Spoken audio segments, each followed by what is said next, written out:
Welcome to Beyond the Veil. Today we have Deborah Martin sharing her incredible journey from seeing spirits as a child to experiencing near-death episodes and ultimately becoming a healer. After conquering cancer with divine intervention, her life was utterly transformed. Yet, just as she thought she had found tranquility, another astonishing revelation awaited her. Hi, I'm Deborah Martin. I'm a certified research medium with the Windbridge Institute. I'm going to tell you a little bit about my journey and how I became a healer, how I became a medium. So, I had the gift of seeing spirit when I was the age of 4, and that was scary. That was really scary. At that time, nobody really talked about spirit, nobody really talked about mediums. So, it wasn't something I was going to voice. But I can remember seeing them at night and being really, really afraid and asking, yelling down the stairs, "Hey, Mom, can I come downstairs at night to hear Deborah, go back to bed?" And I was so afraid of it that fear, I was like, I shut that door. And I didn't want that open. It was like something like I turned away, I shied away, I didn't want to see them, I didn't want to hear them. And so they listened, they went away. So I had my first NDE, and what happened with my NDE in this car accident was I was out with a group of friends. It was the same night that Princess Diana died, and we were watching it all on the screen. You probably can remember where you were at that time, and it was shocking. It was like, what? We were all kind of taken back, and it changed the whole energy of the room. And so when it was time to go home, I was riding with some friends, and I was supposed to get in the back seat of a sports car. Now this sports car was 2 doors, and I just felt this, don't go in the car. Now I've never had a premonition before. I didn't even know what a premonition was, but I felt strongly not to. My friends were like, Deborah, you can get back in the car. And I think it was a fear. I started thinking, well, maybe it's because I'm a single mom of 3, and Princess Diana was a mom. And so I was like, yeah, you're probably right. So I get into the car, and as we're headed home on the freeway, I now it was like the spirit speaking to me in my mind. But I didn't question it. It was like, I just knew that this was truth. And it was like, you're going to be hit by a car right now. I was like, oh, no. That can't happen. I'm a mom of 3. Right when I said that, it was like, bam. And from that point, I don't even really remember much until we took 40 feet of guardrail out, spinning on the freeway, coming to a stop facing traffic. Our car was crunched. There was no way out. We couldn't get out. The passenger seat, my friend, her seat broke, and she was now in the middle of my lap. The driver had broken her leg. It was frightening. All I could see is these headlights coming towards us. But all of a sudden, a person came to our door and effortlessly just opened it. And I can remember thinking, oh, thank God, somebody's here.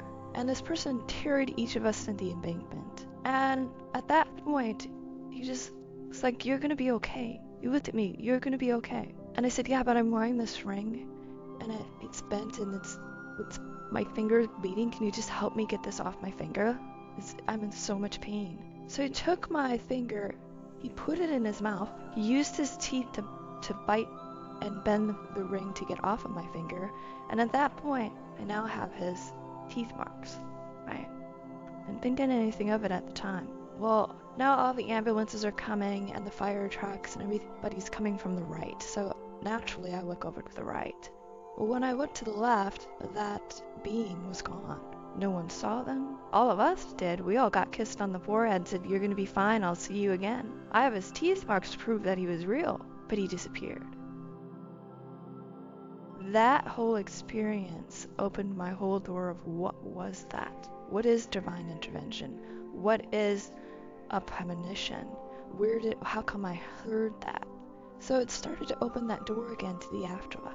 And I was intrigued by what I was learning, but I just kept it at bay. Well, I got into another car accident. It seems like spirit wants me to have these shifts to get my attention. And I was sitting in a left turn bay, ready to go into a neighborhood to visit my friend. As I was sitting there, I had no premonition. I'm just sitting here, just calmly waiting for the traffic to go by.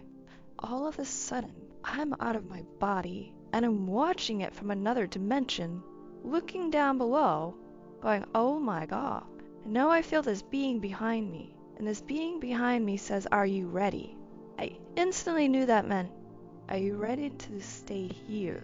And I said, no, my life's too good right now, my kids still need me. And in a split second, I said, I'm not gonna make it. I'm just not gonna make it. Like, there's a car, a big truck that is going to crush me. He is carrying tractor equipment behind his truck, and I have no way to survive this. Well, it was like I closed my eyes and I woke up in the back seat of my once was a 4-door Honda into a 2-door with a mouthful of glass. I didn't remember anything. I was just kind of in shock because I didn't even know I was hit. So now I have this police officer and this gentleman at my car, and the police officers are saying, I'm so sorry. We were trying to get this man that's in a diabetic seizure off the road, but he hit you. So now Fight for Life is coming, going to take him to the hospital. And he looks at the other gentleman and said, are you okay? And he goes, no, I'm not. I'm really shaken. I should have crushed her. But he didn't crush her. Something took my steering wheel and put me into oncoming traffic. At that very, very moment, when he said those words, it was like a download came into my mind. Oh my God, I saw that. Now, it took me some time because, I'm in a car accident. I have to go to the hospital. I have to be checked out. But when I got home, I said, oh my gosh, what just transpired? I heard spirit. Who was that spirit?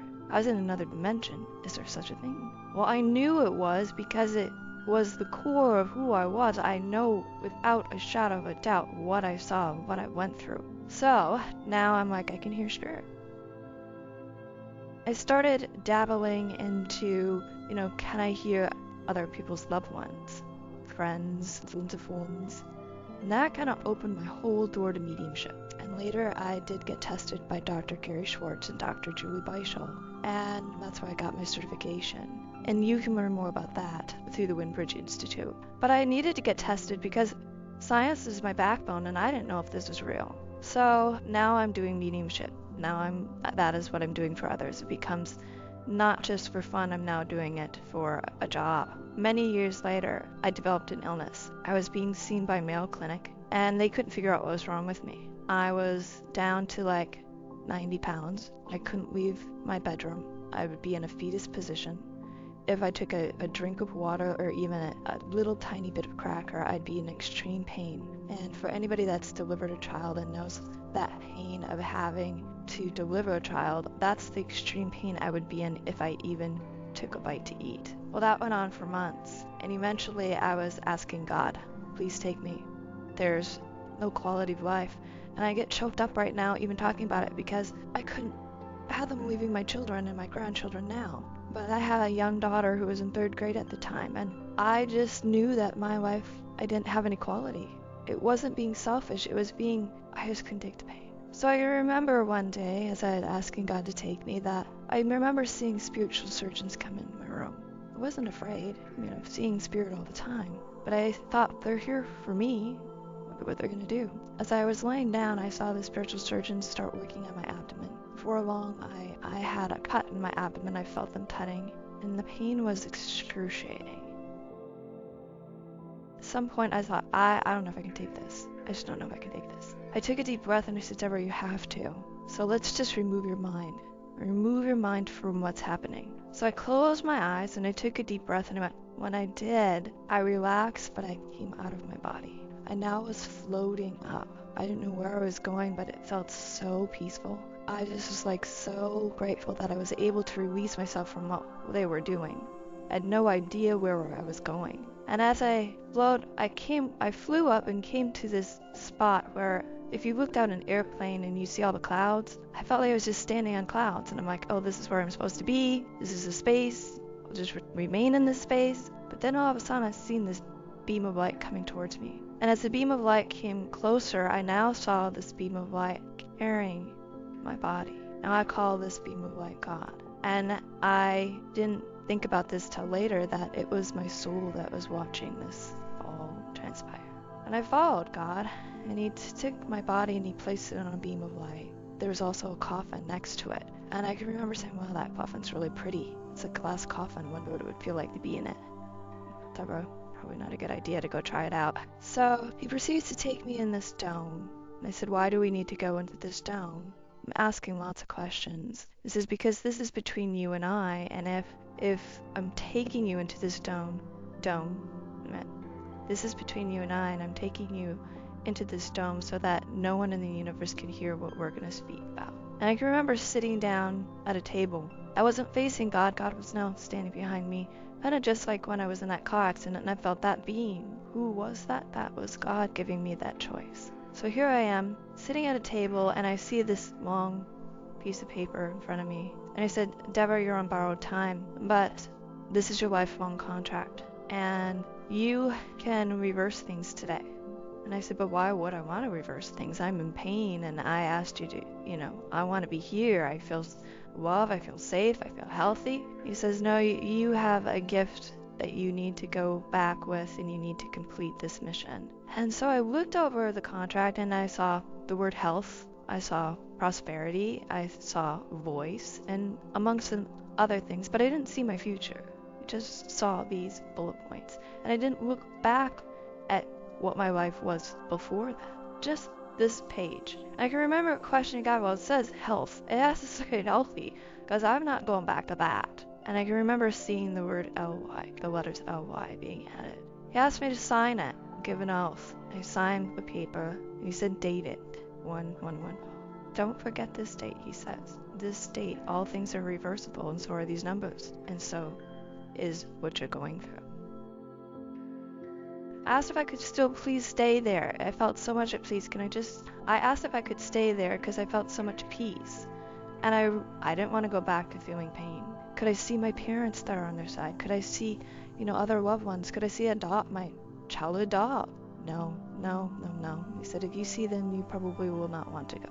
So I can remember it was time to go because I didn't have much time, and he said, it's time to go now. It wasn't a choice. And as I went back into my body, I can remember floating down, and it just felt good. It felt like easy. But when I came into my body, I can remember kind of going in, like if you were going to blow up a mattress, you can kind of see the air going in. I felt like my body was doing that as my soul was entering. And I can remember taking a deep breath as if you were held underwater. And when I took that breath like that, I asked myself, are you the same person? Did something just happen? And you're just kind of like, what? Taken back by it all. I remember saying, I gotta get a notepad. I gotta write this all down. I'm gonna forget this. I can tell you when something like that happens, you never forget it. So it took me 6 months to fully heal. Mayo Clinic never figured out what was wrong with me. I questioned that because when we're sick, we want a diagnosis. We want to know what it is. We want our loved ones to know that this is real. It's not like a broken leg where they can see a cast. This was happening within me, and I didn't get that diagnosis. So when I asked God said, be grateful you didn't get the diagnosis. Because what happens when we get a diagnosis, we own it. It becomes a part of us. We start saying, I have this. And then we give power to the name. Without that, I didn't have anything to give power to. But I did sit down and I did take notes and I did follow, my guidance, what God was teaching me along those 6 months. And I did heal. So I go back to that contract. My new mission, my new duty. I was given the gift of healing. And I started to witness doing healings on, friends and family, just like I started my mediumship. And I did a session for a family friend. She lived out of state. So it was going to be a distant healing. Never did that before. She had tongue cancer. And she's like, Deborah, I'm going for surgery. And there, really good chance that they're going to cut my tongue off. Could you just pray, heal it so that I can keep my tongue? That's a large order. But I knew that it wasn't me that was going to do this. I was going to remove myself and allow God to do this and just be her proxy for the healing session. I can remember during the healing my tongue hurt. I'm like, oh no, are they cutting it off? So I have no idea what's transpiring for her while she's in the hospital. But when it was finished, her mom called me and we were both in tears because I heard her say her tongue was saved. When you start to witness these types of miracles, you know that something bigger is taking place. So I began doing healings for people all over the world. And life is good now, right? I'm now doing and serving my purpose. Well, then cancer appeared. I was in my best physical form. I was happy. Like, this came out of nowhere. But I can tell you, I was dealing with a hemorrhoid. And I can remember going to the doctor 4 months earlier than when I got diagnosed and asking the doctor, is there something I need to worry about? No, don't worry about this. Just go home.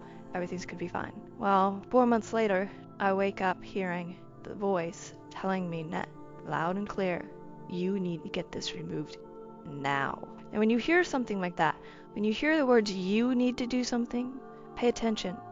Our ego is usually, I need to get the laundry done, I need to go to the grocery store, but when you hear you, it's a direct order. So I immediately made the doctor appointment, met with the doctor, and she's like, what are you here for? I told you we're not going to remove this. I said, intuitively, I know that I have to have this removed.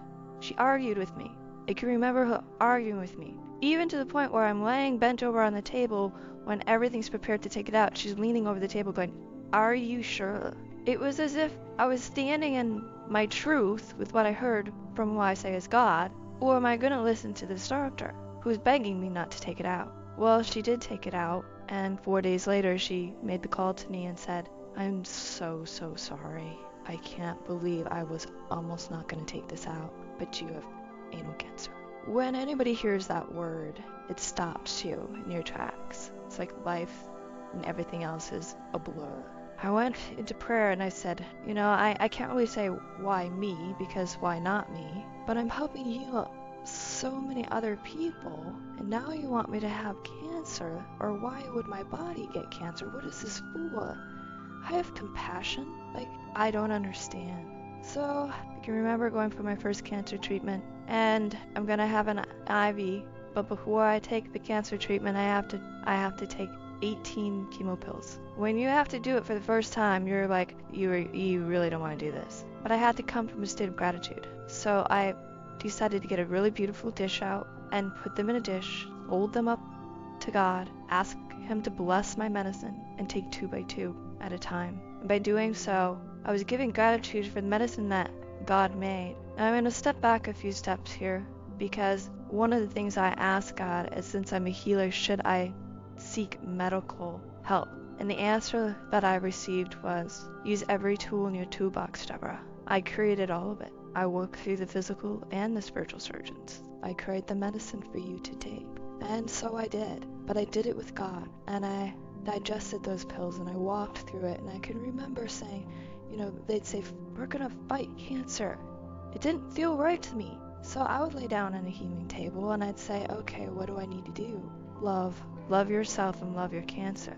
Alright, so I started sending love to my body, and I started talking to the cancer and asking the cancer, what do you want to teach me? What are you here for? What are you giving me? I used to call him the beast inside me. I learned many blessings from that cancer. I now, when I am healing someone that's going through cancer, I've walked that walk. I can hold their hands, truly hold their hands, where before I thought I was holding their hands, but not at this level. So I now called the beast my beauty and my beast. If I look back from when I was 4 and started seeing spirit where I was so afraid, I now see that spirit was there to protect me, to love me, to let me know that I was not alone. Spirit showed up in that car accident, protect me, to be there with me. Spirit showed up when I was out of body with my other accident, and when I had my conversation with God, and now again with cancer. So these were hard lessons, but these hard lessons have become my greatest blessings. So if you could walk through anything that you're going through, look at it as, this isn't happening against me, it's happening for me. I can do this. We have so much courage within us that when we have to find it, it's there. Try to come from your heart. Don't let your brain, spiral you down. I could have really spiraled from that. And walk with a sense of gratitude. I was grateful for my chemo. I was grateful for my chemo pills, for my infusions, for my radiation, because this was all part of what was going to heal me, along with my love that I was sending, my lessons, and the help of God. So know you're never alone. With God, all things are possible. Now through my healings, and I'm witnessing so many miracles worldwide. And my message here today for you is to never lose hope. Thanks for watching today's video. If you want to learn how to create a profitable YouTube channel like this one, click the link in the description and let us show you how. See you on the next one.